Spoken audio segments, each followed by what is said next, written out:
Good morning, everyone. Welcome from Las Vegas, where we are preparing to go to the Grand Canyon today. We are just packing the car right now, and soon we'll be on our way. We got the cooler, stove, food, blanket. We're ready to go.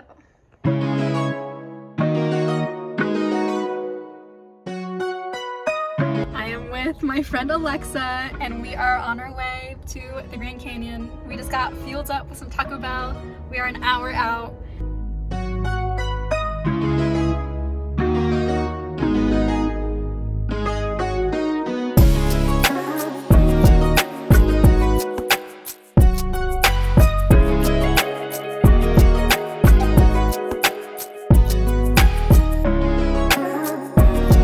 So we are at the Airbnb. It's this cute little cabin. Couch right here. We have a master bedroom, bathroom. It feels like we've been driving all day. It was like 5 hours, but we stopped by the canyon. It was really nice.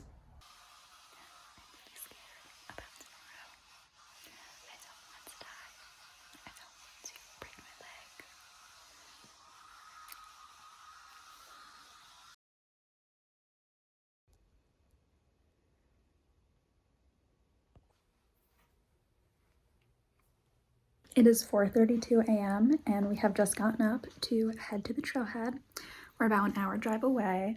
I got the oatmeal, the yerb, the gear. Am I scared of breaking an ankle and getting rescued by mules? Yes. I won't even lie to you, but we'll see how it goes. So our plan is drive up from our Airbnb. It's about an hour away. Park at Pipe Creek. I forget the name. I will put it on screen. I have it written down. And walk about a mile to the trailhead. And then head on down. Watch the sunrise at Ooh Ah Point. Keep on going all the way down to Tip-Off. And then back. So park ranger said about a 6 to 9 hour day. So we are prepped for that. I'm hoping it's more like 6.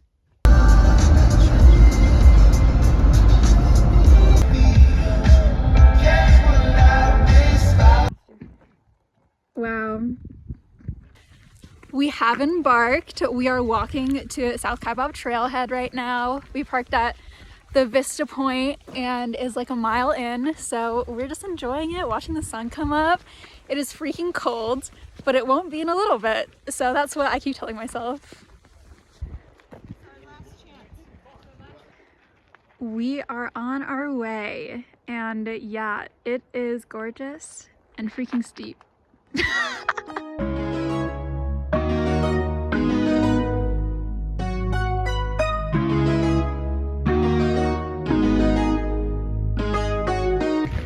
The stairs down are actually a little treacherous.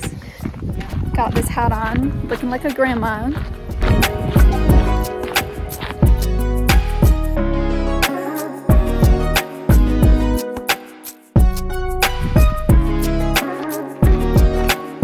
It feels so nice to walk on this flat after so much downhill. There she is. There's the river.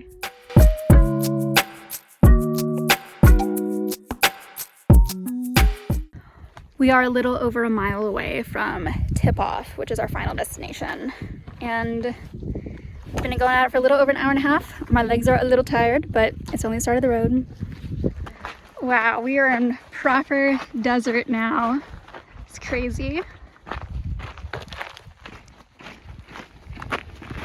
I believe I see Tip-Off right over here. Starting early is so crazy because we're almost to the bottom point. I wouldn't say halfway through because we're like 25% through. The real 75% is the climb back up. But yeah, it's 8 in the morning. Best thing about starting early. Also, I'm obsessed with how I look in this hat. This is like a lot.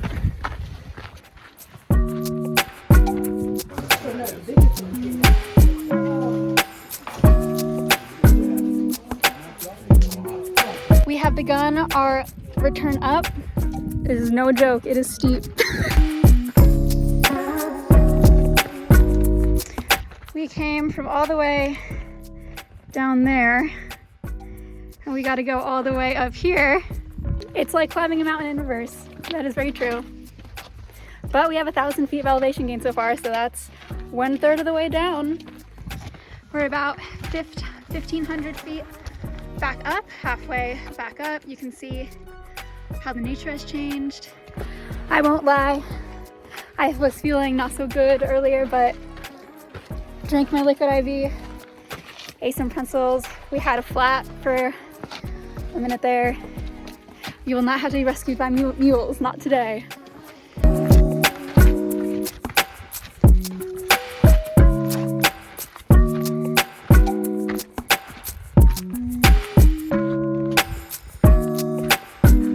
We got some horses up here. Maybe we can hitch a ride back. Wow. Back up. We have like 1.5 miles left, and I'm actually feeling, knock on wood, pretty okay. Pretty okay. The higher we get, the more I drink, the lighter my pack gets, the cooler it gets. I'm gonna show you the 4 S's of recovery on a hike. First S is sit. Second S, you sip. Third S is snack. And then the 4th and final S is soak, which is when you dump half your water bladder on top of your head, which I've done a gazillion times. I am so glad I brought 5 liters, because even though I've drank maybe like 1.5, I've poured at least twice that on my body. And also it's super windy out of nowhere, so I hope that does not last for our next 1.5 miles up. At least we won't die of heat stroke if this keeps up. Alexa's about to blow away. To get a sense of the steepness, we've been walking for 5 minutes, and 5 minutes ago we were there. And now we are here. One of the small pieces of shade. We have passed Uwa Point. We are in the final like half-mile stretch. And it's kind of fun seeing everyone walk down, knowing we walked down really far. So I'm beat. Also, now we're walking back on like sand, which is not so fun when the wind hits.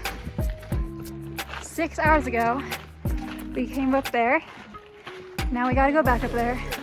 It feels crazy that our bodies were there like 10 minutes ago. That's not even the hard part. We did it. We did it. We did not die. Back at the trailhead. I need to find the little trail sign so I can tap it and complete the hike.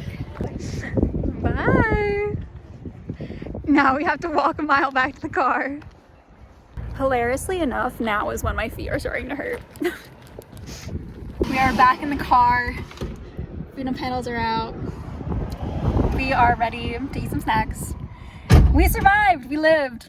By my count, from trailhead to trailhead, it was 6 hours and 15 minutes. I don't know if I believe that. And do you know how long it was from car to car? 7.82 miles and 7 hours and 19 minutes. Okay, 7 hours, 19 minutes. Hello everyone. It is a whole week later after our ordeal concluded.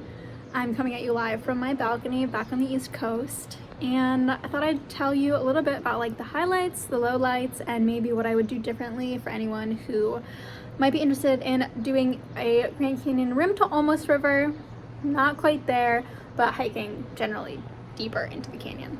Overall, I had a really wonderful time on the trip.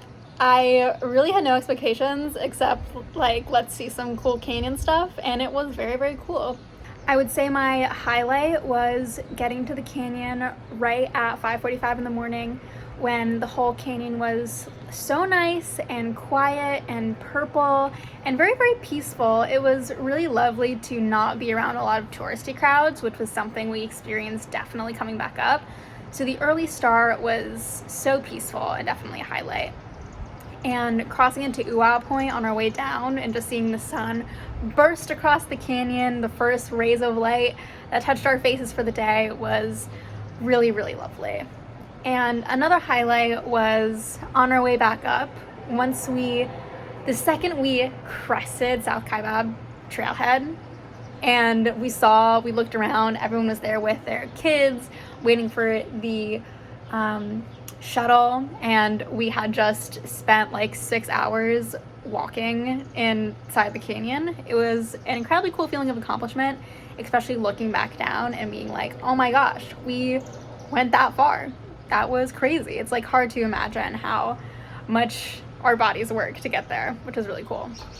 And really a huge highlight was how incredibly kind every single person was that we passed, especially in the beginning when the people who were there were like real committed hikers and like trail runners, who, not so much the people who on our way back up were like in jeans and the first like quarter mile, who were clearly not prepared for anything in the canyon. That was kind of annoying, but generally everyone we saw, incredibly kind. Everyone was saying good morning, enjoy the day, or, you know, you coming back up, how far did you go? It was really great. And for a period of time when our energy was really lacking, we tagged onto the back of a group of men who looked pretty strong but also kind of tired, and we talked with them a little bit, and we overheard that apparently they had just finished their rim to rim to rim attempt, which was more than 4 times what we had done that day, and we were gassed, and they still ended up passing us. So they were really great, and that was a really cool time. And we got to see a lot more changes in vegetation and the kind of rocks as we got deeper into the canyon that we definitely couldn't have seen if we had just stuck to, you know, the first couple miles of the trail. Now, every adventure is not without its low moment, and mine came the first like 1,000 feet of elevation back up from tip off, when we had just turned around and went back up. I definitely did not drink enough water. I made a couple mistakes. One was that the first thing I ate was a mint chocolate chip Cliff Bar, which has caffeine, and I had already drank a yerba mate in the car, so like the caffeine hit me and I was starting to get nervous. 2, the first salty thing I cracked open was pretzels, which are usually great, but they just stuck to my mouth and coated my mouth and made me not want to swallow, so I ended up just not wanting to eat anything our first 2.5 hours down. And 3rd, I was so freaked out by all of the signs warning against overhydration. And I was like, oh my gosh, I don't want that to happen to me, because in real life, I drink water like a maniac. I'm clearing 64 ounces before lunch. So I did not do that at all. I underdrank way too much. Even I had my liquid IV in my gallons of water, or my liters of water, and I just did not drink enough. And I felt like a new woman after drinking my water and eating a bag of kettle chips. I'm really glad I did a couple things. One was bring 5 liters of water. I did not drink even close to that. I drank maybe 2 total and then poured a little bit on myself, but it was really nice knowing that on our way back up, if anyone needed water, or if I wanted to pour the rest all over myself, I would have plenty and not have to worry about running out. Also really glad I brought kettle chips, because those saved my freaking life. And I'm really glad I brought a sun hat and long sleeve shirt. Now the sun hat was not mine, it was my friend's who I borrowed, but I'm really grateful for that because it did a really great job of shielding my face. I don't really get sunburnt in general, but it was good, especially as we got more towards noon, higher elevation, just to keep myself protected. And I'm really glad that while I didn't necessarily train specifically for this hike, I was still in pretty good shape, and I had, done a couple training hikes. What I'm really glad I did was do one hike fully loaded up with all of my gear, especially the water. I had a new pack and I had new trail runners, and my water bladders were new as well. So I'm really glad I got a sense of what it would feel like. Even though I only did like an hour of walking with like minimal elevation change, it still felt really good to know, okay, this is what my pack will feel like with 5 liters of water and some food. All of those things I was really, really happy about. And I'm really happy that we reached tip off and we're like, yep, we're turning around now. I think we could have made it to the river and back. I think it would have been painful. And I think I could have maybe gotten in trouble if I hadn't sat down, drank my water, and ate my kettle chips when I did. So I think the river and back with the level of training that we did would have been a bad idea. So I'm really glad we called it a day when we did and turned back up.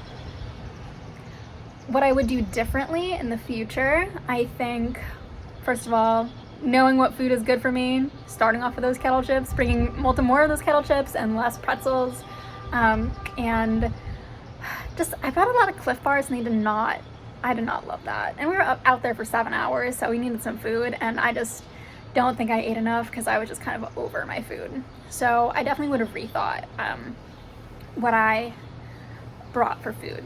That said, I'm really glad I brought plain water and liquid IV. So highly recommend too, having electrolytes and then having regular water. And if I could do it all over again, I probably would have done some more training, especially on the uphills. Downhill, it does kind of beat up your quads, so I was prepared for that and it felt okay, but it felt really crazy walking back uphill, and my legs actually felt fine. It wasn't my muscles that were tiring, it was actually my cardio, and I think like my heart rate was really high, which I think was also part of like the dehydration and the heat, especially because I was just so not prepared for the heat. And it's only like the last weekend of April, and it really wasn't even that hot. It was just freaking hot down there. And if we had ended up going to River and back, I probably would have started even earlier. I would have been on that trail at 5 a.m. so we wouldn't, on our way back up, we would not, you know, go too late into like afternoon.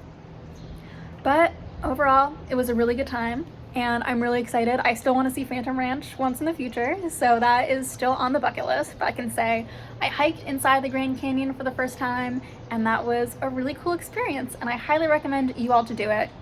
But please be aware, it's no joke that it's actually quite hot and very steep, and if you're not prepared if you're not used to heat or elevation like me, as an East Coast girly, living right at sea level, just be prepared for that, because it's pretty crazy. So know your fitness level, don't be afraid to turn around, bring lots of water, and talk to your park ranger the night before you go, because everything he told us was super accurate and helped us be prepared for 7 hours out there and not being like, oh, we'll crush it in 4.5, you know? So that is all from me. If you are planning your own Grand Canyon trip, I highly recommend. It's a really, really great time, and have a blast. And if you're not planning a Grand Canyon trip or travel's not in your future, go find an adventure near your own home. Walk a little bit, sweat a little bit, carry water on your back for no reason. Have a ball. All right, bye everyone.